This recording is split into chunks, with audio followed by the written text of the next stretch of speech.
Hello, fifth graders, and welcome to another interactive read aloud lesson. This is again in our book, Sharon Draper's Out of My Mind. I wanted to just do a quick review and recap of what we read last time, and we read about how Melody got her Medi-Talker called Elvira, and how she introduced the machine to her classmates and to her her classmates and her peers and friends at the school. Most of the students thought it was really awesome, except for Claire and Molly thought it was kind of not the coolest thing, but we all think it's because they are jealous. And this chapter's a little long. I'm going to start reading it and explain the activity when I'm done. All right, here we go. As we've been getting used to using Elvira over the last month, life at school has been almost pleasant. Almost. I can ask Connor about a TV show that came on the night before, or tell Jessica that I like her new shoes. It's been snowing, just flurries, almost every day. Late one January afternoon, I typed, "I hope we have a snow day, no school." Everybody agreed for once. I got to speak for the class. I can answer questions in class lots better with Elvira to help me. For the first time, instead of pretend grades that teachers would give me because they weren't quite sure if I knew the answers or not, I get real grades, recorded in the teacher's grade book that are based on actual answers that I've given, printed out and everything. But at recess, I still sit alone. It's been too cold to go outside, so we sit in the far corner of the overheated cafeteria until it's time to go back to class. None of the girls gossip with me about some silly thing a boy has said. Nobody promises to call me after school. Nobody asks me to come to a birthday party or a sleepover. Not even Rose.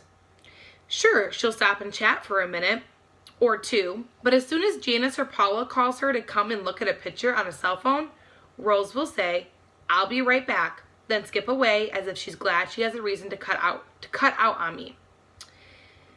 I just smile, hope I wasn't drooling, and pretend I didn't notice.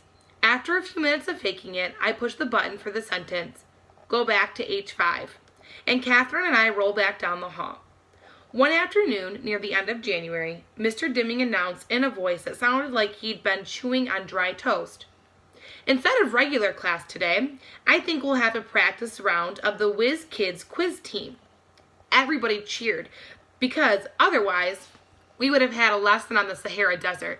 Talk about toasty and dry. Every year, our school sends a team to the Whiz Kids competition. The local rounds, with teams from elementary schools all around the city and country, are held downtown at a hotel. Last year, our school got to second place in the whole district. The principal was so proud. She bought pizza for the entire school. Even though the team was only for grades 4, 5, and 6, the first place teams from across the state go to Washington, D.C. for the Nationals. It's televised and is a really big deal. Rose scooted her desk closer to mine. "I was on the Whiz Kids team last year," she told me. "I know," I typed. "You're smart." She beamed and then leaned closer. "Connor will probably get picked again, too. He's a little hard to handle, but he's great with trivia." I glanced over. Connor was boasting to his friends about last year's competition. "You ought to see the room in the hotel where they hold the contest.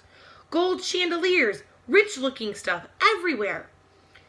And kids from all over looking smart. But we smoked them all."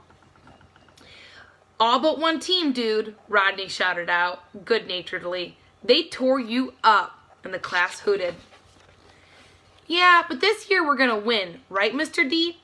"We're certainly going to try, Connor," Mr. Dimming replied. "The rules have changed slightly, so our team this year will be made up of just grades 5 and 6.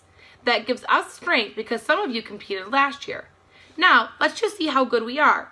Let's do a set of sample questions just for fun, shall we?" "You got prizes?" Rodney asked. "Not every competition results in a prize, Rodney," Mr. D replied. "Yeah, but it's more fun with good stuff at the end," Connor added. "Please?" Okay.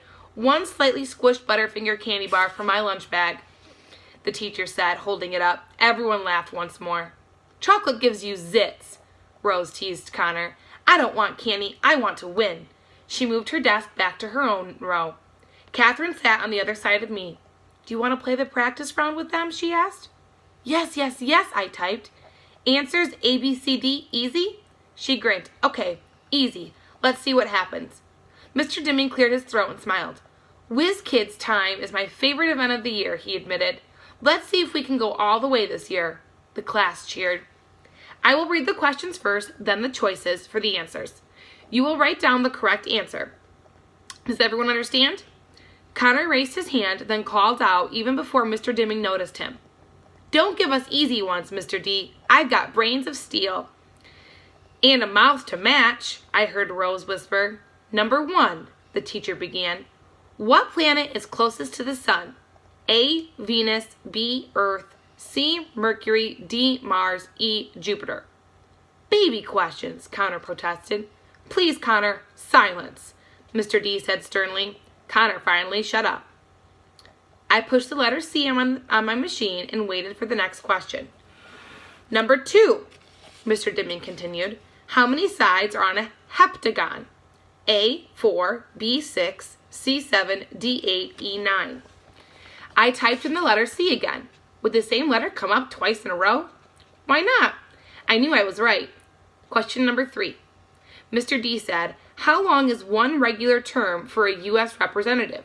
A, 1 year, B, 2 years, C, 3 years, D, 4 years, E, 6 years. That one could be tricky. It seems like the same politicians are on the news all the time, but I typed in B as my answer. Mr. D gave us 50 questions in all. Several were math problems, others had to do with science and grammar. The last question was about geography. In what state would you find the Grand Canyon, he asked. A, California, B, Arizona, C, South Dakota, D, New Mexico, E, Utah. I've never been there, but I've seen specials on the Travel Channel, and I'm almost positive it's Arizona. I typed in the letter B, pushed the print button, and Catherine took my paper to the teacher's desk. Melody participated? Mr. Deming asked as he took the print out. He glanced from me to the paper in his hand. How nice! I didn't like the sound of his voice. He scored the papers while we watched a movie about the pyramids in Egypt. I couldn't help stealing glances at him. Finally, Mr. Deming looked over his wire-rimmed glasses. I've tallied the results. These are not official tryouts, but the student with very high scores today are Paula, Claire, Rose, and Connor. Connor jumped from his desk and cheered. I knew it. I'm the man. I'm hot. Let me hold that piece of candy. He stared up at the aisle toward the desk where the Butterfinger lay. Sit down, Connor, the teacher said with exasperation. You did well, but you did not get the candy. Who beat me? Connor seemed amazed. Rose? That's okay. I'll triumph in the real tryouts. I looked over at Rose. She smiled at me, a look of anticipation on her face. Mr. Deming was silent for a moment. He scratched his head. Finally, he cleared his throat and said, the winner of today's competition and the winner of the Butterfinger candy with a perfect score is... He paused again and gave his head a shake and started again. The only person in the class who got every single question correct is Melody Brooks. Dead silence. No cheers. Just looks of disbelief. No fair, Molly blurted out angrily. Melody's got a helper who whispers the answers to her. She must have cheated, Claire added loudly. Catherine jumped up out of her chair and stormed over to where Claire and Molly were sitting, her new black leather boots clicking sharply on the tiled classroom floor. I did not help her. Did it ever occur to you that she might have some smarts of her own? She can't even sit up by herself, Claire replied, her voice petulant. What your body looks like has nothing to do with how well your brain works.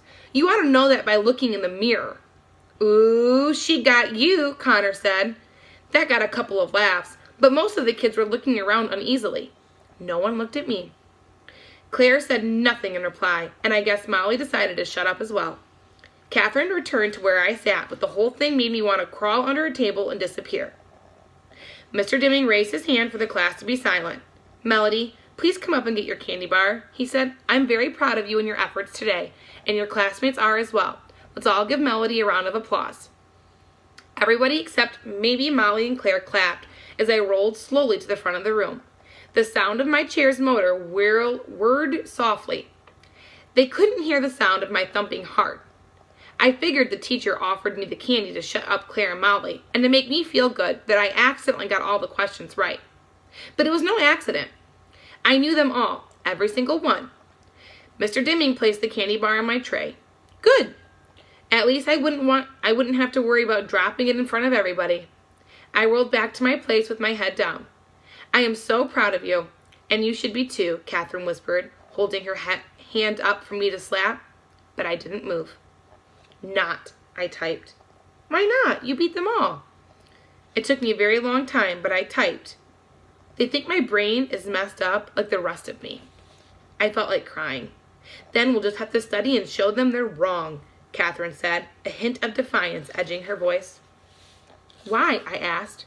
So you can be on the quiz team, she told me. Never happened, I tapped.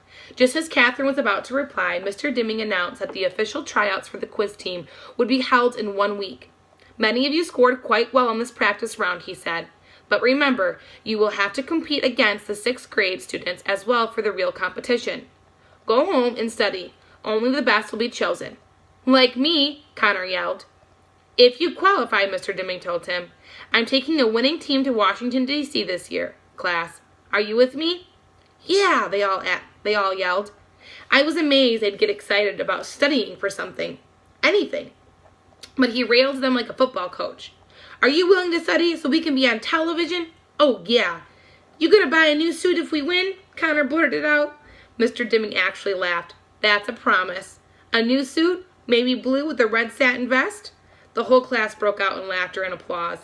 Then let's do our very best, Mr. D said. I'm going to create extra challenging questions so that we will be stupendously prepared this year. Well, he's already starting with the big vocabulary words, I heard Molly whisper to Claire. Hard questions? Connor whined. Look at it this way, Mr. Dimming told Connor. If Melody Brooks can win the first... Look at it this way, Mr. Dimming told Connor. If Melody Brooks can win the first round, then my questions must not be difficult enough. We're all going to rally to win the competition. Everyone cheered, except me. And that is the end of chapter 17. And the comment that teacher made was absolutely horrible. And I shiver every time I read it. That if Melody Brooks can win, that means anyone can win. That does not give Melody a boost of confidence that she needed. I'm going to post the activity for you guys and ask you a couple of questions. But just to share in context with you, the Whiz Kids team also always reminds me of Battle of the Books. So it's kind of the same type of thing, but instead of competing with just local schools, the Whiz Kids teams competes with the whole nation. So this is actually a turning point in the book because that Whiz Kids team is going to be a topic that's going to be mentioned about in future chapters. So I hope you guys enjoyed this chapter. Check out the activity I posted to go along with this. If you have any questions, feel free to reach out. Take care, guys.